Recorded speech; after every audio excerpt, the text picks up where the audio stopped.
इसके ताबूत पर अंतिम कील ठोकने की शुरुआत हो चुकी है। सोहम द्विवेदी परिवार का एकमात्र पुत्र था।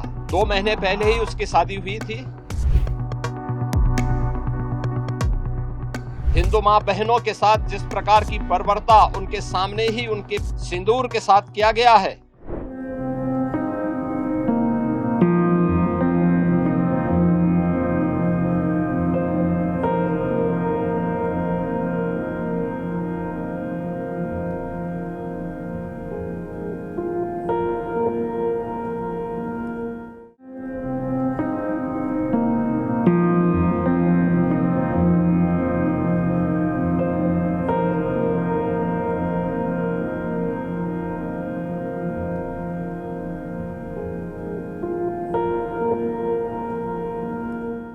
जाति और धर्म पूछ करके बहन बेटियों के सामने उनके सिंदूर को उजाड़ा जाए, यह कोई सभ्य समाज स्वीकार नहीं कर सकता।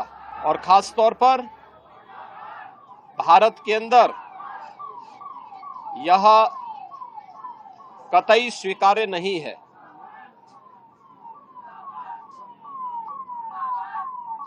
भारत सरकार की आतंकवाद और उग्रवाद के प्रति जीरो टॉलरेंस की जो नीति रही है, वह प्रभावी ढंग से आतंकवाद का नेस्तनाबूद करेगी। और आपने देखा होगा कल इसकी शुरुआत इसके ताबूत पर अंतिम कील ठोकने की शुरुआत हो चुकी है। आदरणीय प्रधानमंत्री जी की अध्यक्षता में सीसीएस की बैठक में जो निर्णय लिए गए हैं, आदरणीय गृह मंत्री जी ने स्वयं उन क्षेत्रों का दौरा किया और आगे की रणनीति के साथ ही आतंकवाद और उग्रवाद के खात्मे की एक नई पहल के लिए अब पूरा भारत आगे बढ़ा है। आतंकवाद और उग्रवाद के प्रति जो जीरो टॉलरेंस की नीति है,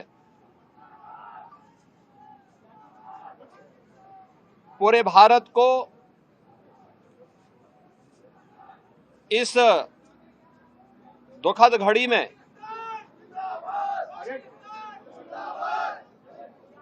प्रधानमंत्री मोदी जी के नेतृत्व पर विश्वास करना चाहिए। मैंने अभी सोहम द्विवेदी के परिवार के सभी सदस्यों से मुलाकात की है।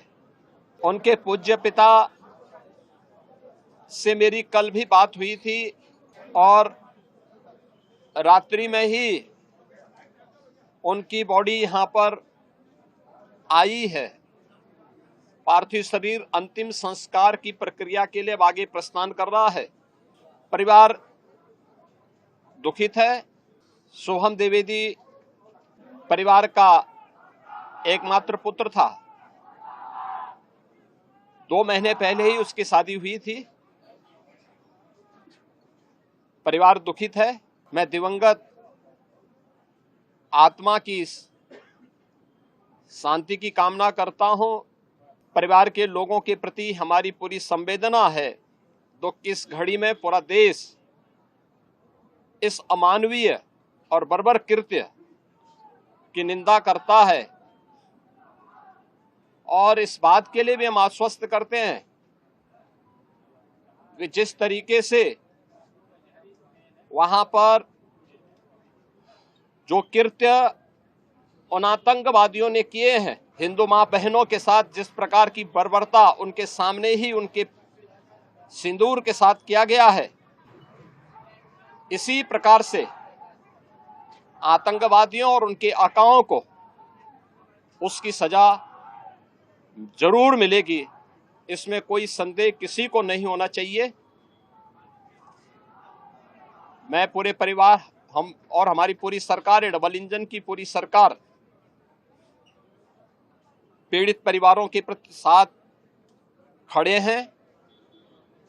याद रखना, ये डबल इंजन की सरकार है और ये सरकार इस प्रकार की किसी भी बर्बर और अमानवीय आतंकी घटना को लेकर, उग्रवादी घटना को लेकर के जीरो टॉलरेंस की नीति के तहत कार्य करना जानती है। यह वह सरकार नहीं जो आतंकवादियों पर दायर मुकदमों को वापस लेती हो या वहां पर भी अपना वोट बैंक देखती हो। पूरी सख्ती से ऐसे तत्वों के विषैले फनों को कुचलने का कार्य होगा जिन लोगों ने आतंकी घटना को अंजाम दिया है या इस साजिश का हिस्सा बने हैं। यह जीरो टॉलरेंस की नीति देखने को मिलेगी और हर व्यक्ति इस घटना के जो परिणाम अब सामने आएंगे उसको भी देखेगा।